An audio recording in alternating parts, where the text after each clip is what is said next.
నాయకులకు, వివిధ మండలాల అధ్యక్షులకు, వివిధ గ్రామ శాఖ అధ్యక్షులకు, వివిధ వార్డు అధ్యక్షులకు, పట్టణ ప్రముఖులకు, మహిళా నాయకులకు అందరికీ పేరు పేరున ధన్యవాదాలు. నిన్నటి రోజున కొందరు నాయకులు జిల్లా కాంగ్రెస్ పార్టీ నాయకులపైన, జిల్లా అధ్యక్షులపైన ప్రోటోకాల్ తప్పి మాట్లాడిన విషయంపై ఈరోజు ప్రెస్ మీట్ ఉద్దేశం ఏమనగా, గతంలో వాళ్ళు కాంగ్రెస్లో పనిచేసుకుంటూ బీఆర్ఎస్కు తొత్తుగా మారి బీఆర్ఎస్కు అమ్ముడు పోయి గత మున్సిపల్ ఎన్నికల్లో క్యాంపులో ఉన్న కాంగ్రెస్ కౌన్సిలర్లను తీరా మున్సిపల్ చైర్పర్సన్ అయ్యే సమయానికి ఒక కౌన్సిలర్ని ఎత్తుకెళ్ళి బీఆర్ఎస్ పార్టీని కలిపింది, వాళ్ళకు కౌన్సిలర్ని అప్పచెప్పింది నిజం కాదా అని చెప్పేసి కంచరాములు గుర్తు చేసుకోవాలని చెప్పేసి సందర్భంగా తెలియజేస్తున్నా. అదేవిధంగా జిల్లా అధ్యక్షులు పట్టుకొని సెక్రటేరియట్లో గుమస్తా అని చెప్పేసి అనడం చాలా బాధాకరం. ఎందుకంటే గతంలో గుమస్తాగిరి చేసింది మీరు, సెక్రటేరియట్లో ఒక ప్రొఫెషనల్ జాబ్ చేసింది చరిత్ర కొమ్మూరిది అని చెప్పేసి మర్చిపోద్దని చెప్పేసి ఈ సందర్భంగా చెప్తున్నాను. ఎర్రమల్ల సుధాకర్ గతంలో 30 సంవత్సరాల కాంగ్రెస్ పార్టీని నమ్ముకొని అనేక పదవులు అనుభవించి కాంగ్రెస్ పార్టీని అనేక పదవులు చేసుకుంటూ కాంగ్రెస్ పార్టీని ముంచిడు తప్ప కాంగ్రెస్ పార్టీలో కార్యకర్తలకు కానీ నాయకులకు ఒక్కరోజు ఛాయ్ దాపించిన చరిత్ర లేదు. ఆ ఇంట్లో నుండి ఒక 5 రూపాయలు కూడా ఖర్చు పెట్టిన చరిత్ర అతనిది.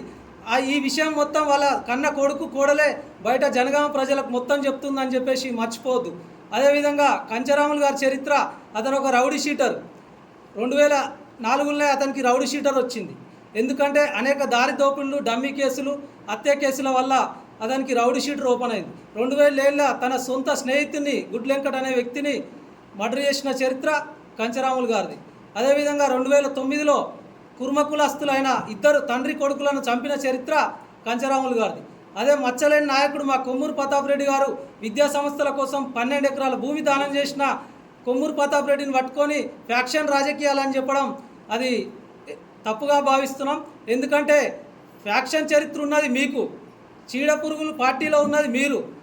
సాఫ్ట్గా ఉన్న కొమ్మూరు ప్రతాప్ రెడ్డిని పట్టుకొని మీరు ఫ్యాక్షన్ రాజకీయాలు ఎంకరేజ్ చేస్తున్నారు అనేది తప్పు. ఎందుకంటే మొన్నటి రోజున 24 గంటల లోపే మీరు బంధించిన శ్రీనివాసరెడ్డి అతను ఏ విధంగానైతే ప్రెస్ ముందుకు వచ్చి పోలీసు ముందట చెప్పిండో అది మర్చిపోద్దని చెప్పేసి సందర్భంగా తెలియజేస్తున్నాం.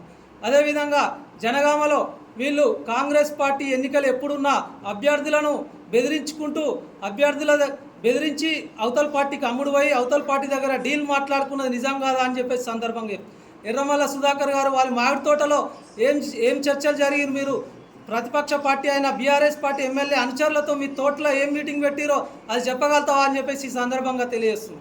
ఏదేమైనా కూడా మీరు 2-3 కలిసి కాంగ్రెస్ పార్టీని నాశనం చేస్తున్నారు. జనగామలో కొమ్మూరు ప్రతాప్ రెడ్డి గారు బీసీలకు ప్రధాన పాత్ర పోషిస్తున్నారు. ఎందుకంటే బీసీలకు నామినేటెడ్ పదవులు ఉన్నప్పుడు బీసీకే ఇస్తారు కదా, బీసీలకు ద్రోహి అని చెప్పి అనడం విడ్డూరంగా ఉన్నది. ఎందుకంటే ఈరోజు జిల్లా కాంగ్రెస్ పార్టీ కమిటీలో కానీ జిల్లా కార్యవర్గంలో కానీ ఒక మహిళా అధ్యక్షురాలు బీసీ, ఒక జిల్లా యూత్ కాంగ్రెస్ అధ్యక్షుడు బీసీ, ఒక పట్టణ మహిళా అధ్యక్షురాలు బీసీ, అదేవిధంగా 30 వార్డులలో 27 వాళ్ళు ఎస్సీ ఎస్టీ బీసీ అధ్యక్షులు ఉన్నారు. వాళ్ళకు కనీసం తెలియదు 30 వార్డుల అధ్యక్షులను నియమించిన ముచ్చట. అంటే వీళ్ళు పార్టీలో ఏ విధంగా పనిచేస్తారు అనేది చెప్పి ఒకసారి అర్థం చేసుకోవాలి. 27 వార్డులలో 30 వార్డులలో 27 ఎస్సీ ఎస్టీ బీసీ అధ్యక్షులను నియమించడం జరిగింది. వాళ్ళు చురుకుగా పనిచేస్తారు. నిన్నగాక మొన్న 30 వార్డు అధ్యక్షులు ఏకగ్రీవ తీర్మానం చేసి వాళ్ళకు వ్యతిరేకంగా కొమ్మూరు ప్రతాప్ రెడ్డికి మద్దతుగా వాళ్ళు ప్రెస్ మీట్ పెట్టడం జరిగింది. అదేవిధంగా వివిధ మండలాలలో చూసుకుంటే 8 మండలాలలో ఒక 2 మండలాలు ఓసీకి ఇవ్వడం జరిగింది, ఒకటి ఎస్సీకి ఇవ్వడం జరిగింది. మిగతా 5 బీసీలకే ఇచ్చారు కదా, బీసీలకు ఎక్కడ అన్యాయం చేస్తున్నారు కొమ్మూరు ప్రతాప్ రెడ్డి అని చెప్పేసి ఈ సందర్భంగా వాళ్ళని హెచ్చరిస్తున్నా. ఏదేమైనా కూడా మిగతా కాంగ్రెస్ నాయకులు, కార్యకర్తలు, కాంగ్రెస్ పార్టీ నమ్ముకున్న నాయకులు, భార్యల మీద ఉన్న పుస్తల తాళ్లు కుదబెట్టి నిలబడ్డ కాంగ్రెస్ కార్యకర్తలు అందరం కలిసి పనిచేయాలని చెప్పేసి అందరు జిల్లా పార్టీ అధ్యక్షుల సమీక్షలో అందరం కలిసి పనిచేయాలి. మీరు అందరూ వచ్చి కలిసి పనిచేస్తే అందరం స్వాగతిస్తాం. ఎందుకంటే ఒక 2-3 చీడపురుగుల వల్ల కాంగ్రెస్ పార్టీ నష్టం జరుగుతుంది, ఇది రచ్చకెక్కడం జరుగుతుంది. 2-3 అయితే ఎవరైతే ఉన్నారో వాళ్ళే గాంధీ భవన్ పోతురు, ఎంపీ దగ్గర పోతురు, మినిస్టర్ దగ్గర పోతురు. కొంతమంది వీళ్ళ అరాచకాలు తెలియక మినిస్టర్ కానీ ఎంపీ కానీ వీళ్ళకు మద్దతు ఇస్తున్నారు. అవన్నీ తొందరలో బయట పెడతాం. ఏదేమైనా కూడా వీళ్ళ నీచ రాజకీయ చరిత్రలన్నీ తొందరలో ప్రెస్ వాళ్ళకు కానీ అందరికీ ఇవన్నీ మేము ఇస్తామని చెప్పేసి ఈ సందర్భంగా తెలియజేస్తూ జనగామలో ఎలాంటి వర్గపోరు లేదు, అందరం కలిసే పనిచేస్తున్నాం. ఎవరైనా చీడపురుగులు ఉంటే ఇష్టం లేని వారు వెళ్ళిపోవచ్చు, కానీ గ్రామాలలోకి వెళ్ళి కార్యకర్తలను మండలాలకు వెళ్ళి నాయకులను డిస్టర్బ్ చేస్తే మాత్రం సహించేది లేదని చెప్పేసి ఈ సందర్భంగా హెచ్చరిస్తున్నాం. మిగతా నాయకులు దయచేసి అందరం కలిసి పనిచేద్దాం. వచ్చే స్థానిక సంస్థ ఎన్నికల్లో అందరం కలిసి పనిచేసి టీఆర్ఎస్ పార్టీని చిత్తుగా ఓడగొట్టాలని చెప్పేసి ఈ సందర్భంగా తెలియజేస్తున్నాం.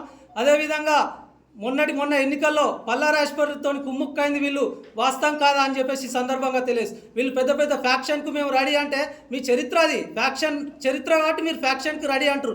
అదే మా కొమ్మూరు ప్రతాప్ రెడ్డి అలాంటి నాయకుడు, అది విద్యా సంస్థలకు సేవ చేసిన అతను. ఎంతోమంది నాయకులు చదువుతున్నారు వారి కాలేజీలలో. ఇప్పుడు నర్మేటకు వెళ్ళినా చేర్యాలకు వెళ్ళినా ఎస్టీ మహిళా బాలికలు చెప్తారని చెప్పేసి సందర్భంగా తెలియదు. మీరు కళ్ళుండి గుడ్డోళ్ళ లెక్క బిహేవ్ చేస్తుర్రు అని చెప్పేసి సందర్భంగా తెలియజేస్తూ, ఇకనైనా మీ పద్ధతులు మార్చుకోకపోతే ఖబర్దార్ అని చెప్పేసి కాంగ్రెస్ పార్టీ జిల్లా పక్షాన